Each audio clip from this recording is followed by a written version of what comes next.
Hello నమస్తే welcome back to my channel. అందరూ ఎలా ఉన్నారు? బాగున్నారా? నేనైతే ఈరోజు కొబ్బరి బూరెలతో రెసిపీ అయితే మీకోసం తీసుకొచ్చేసానండి. ఈ కొబ్బరి బూరెలు ఎలా చేసుకోవాలి ఏంటి అనేది అయితే ఎంత వంటరాని వాళ్ళు సైతం చిన్నపిల్లలు సైతం కూడా ఈ కొబ్బరి బూరెలు అనేది ఈజీగా చేసేసుకోవచ్చండి. ఈ ప్రాసెస్ ఏంటి ఎలా అనేది అయితే ఇప్పుడు మీకు వీడియోలో చూపించబోతున్నాను. మరి మన ఛానల్ని అయితే సబ్స్క్రైబ్ చేసుకొని గంట సింబల్ని యాక్టివేట్ చేసుకోండి. అప్పుడే నేను కొత్త వీడియోస్ చేసినా మీకు వెంటనే నోటిఫికేషన్ ద్వారా వీడియోస్ అనేవి వస్తాయన్నమాట. చూసారు కదా ఎంతో మెత్తగా ఎంతో టేస్టీగా ఈ కొబ్బరి బూరెలు ఎలా చేసుకోవాలో ఏంటనైతే మనం వీడియోలోకి వెళ్ళి చూసేద్దాం. మరి అంతకంటే ముందు మనం కొబ్బరిని అయితే మిక్సీలో తురిమి పక్కన పెట్టేసుకోండి. ఆ తర్వాత ప్రాసెస్ ఏంటో ఇప్పుడు నేను వీడియోలో చూపిస్తాను, చూసేయండి. ముందుగా కొబ్బరి బూరెల కోసం బెల్లాన్ని అయితే తీసుకోవాలండి. మీకు టేస్టీకి తగ్గట్టుగా బెల్లం మీకు ఏ బెల్లం అయితే దొరుకుతుందో ఆ బెల్లం అయితే తీసుకోండి. చూసారు కదా ఈ స్టెయినర్ తోటి ఇదంతా చెత్త అంతా తీసేయాల్సి ఉంటుంది మనం బెల్లం కరిగించిన తర్వాత. వీటిని అయితే ముందుగా ముక్కలుగా చేసేసుకొని ఒక బౌల్లోకి తీసుకుందాం. ఇలా ఒక తపాలాలోకి బెల్లాన్ని ముక్కలుగా చేసుకొని దానిలో కొద్దిగా బెల్లం కరగడానికి కొంచెం వాటర్ పోసుకోవాలన్నమాట.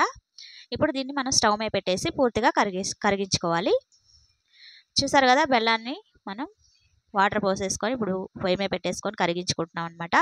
ఇది పూర్తిగా కరిగిపోయిన తర్వాత పాకం రాకముందుకే ఏదైనా క్లాత్ సహాయంతో కానీ లేదా ఏదైనా స్ట్రైనర్ ఉంటే ఇలా వడకట్టుకోవాలన్నమాట. మనం ముందుగా చూసాం కదా బెల్లంలో చెరుకు గడలు అవి ఇవి ఉంటే చెత్త రాకుండా ఉంటుందన్నమాట. ఆ తర్వాత ఈ వడకట్టుకున్న బెల్లాన్ని మనం పాకం ప్రిపేర్ చేసుకోవాలన్నమాట. చూసారు కదా ఇలా మరుగుతూ ఉన్నప్పుడు కొంచెం సిరప్ని తీసి ఇలా రాతండి ప్లేట్లో కొంచెం వాటర్ పోసుకొని ఇలా చెక్ చేసుకోవాలన్నమాట. ఈ ఉండగా గట్టిగా కట్టినట్టయితే మనకి పాకం అనేది ప్రిపేర్ అయిపోయినట్టే అనమాట. ఇప్పుడు వెంటనే ఈ గిన్నె దించేసుకొని దానిలోకి మనం ముందుగా తురుము పెట్టుకున్న కొబ్బరి ఉంటుంది కదా పచ్చి కొబ్బరి, దాన్ని అయితే నేను మిక్సీలో అయితే తీసుకొని ఇలా మెత్తగా పట్టేసి వేసుకుంటున్నాను. ఆ తర్వాత ఇలాచి వేసుకుంటే వేసుకోండి.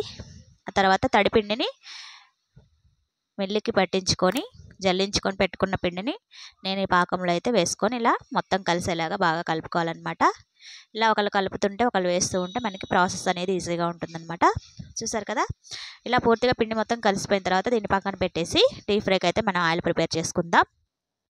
స్టవ్ వెలిగించుకొని ఒక కడాయి పెట్టుకొని దానిలోకి డీప్ ఫ్రైకి సరిపడా ఆయిల్ పోసుకొని మనం ముందుగా కలిపి పెట్టుకున్న బెల్లం పిండి ఉంది కదా ఈ పిండిని చిన్న ఉండలుగా చేసుకుంటూ ఇలా పాలిథిన్ కవర్స్ ఉంటాయి కదా ఆయిల్ కవర్లు కానీ ఏదన్నా శారీ కవర్స్ కానీ ఉంటే ఇలా మనం సేమ్ బూరెలు ఎలా చేసుకుంటామో అలా ఒత్తేసుకొని ఇలా ఆయిల్ హీట్ అయిన తర్వాత ఆయిల్లో వేసుకోవడమే. చూడండి మీకు వీడియో నేనే తీస్తున్నాను కాబట్టి 1-2 వేసి చూపిస్తున్నాను.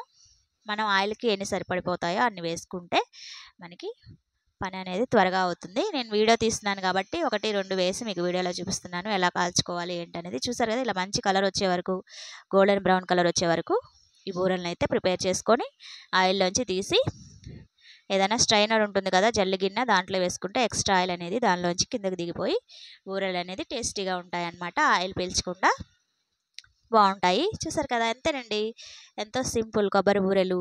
చూసారు కదా మరి మీరు కూడా చేసేసుకోవచ్చండి ఇంట్లో ఎంతో ఈజీగా. కొబ్బరి ఉంటే ఇలా తడి బియ్యంని నానబెట్టుకొని కూడా మనం మిక్సీ వేసుకొని జల్లించుకొని ఇలా ప్రిపేర్ చేసుకోవచ్చు పాకం చేసుకొని. ఎంతో టేస్టీ మేమైతే ఈ సంక్రాంతికి అరిసెలతో పాటు ఈ కొబ్బరి బూరెలు కూడా చేసుకున్నాం అన్నమాట. ఇవి ఎలా చేసుకోవాలో ఏంటో సింపుల్ అండ్ ఈజీ ప్రాసెస్లో చూపించాను కదా. మరి మీకు ఈ వీడియో యూస్ఫుల్ అనిపించి టేస్టీ సూపర్ అనిపిస్తే కంపల్సరీ ఒక లైక్ అయితే ఇవ్వండి. మీరు లైక్స్ ఇస్తే మన వీడియోస్ మరింత మందికి రీచ్ అవుతాయి అన్నమాట. తప్పకుండా లైక్స్ ఇవ్వండి.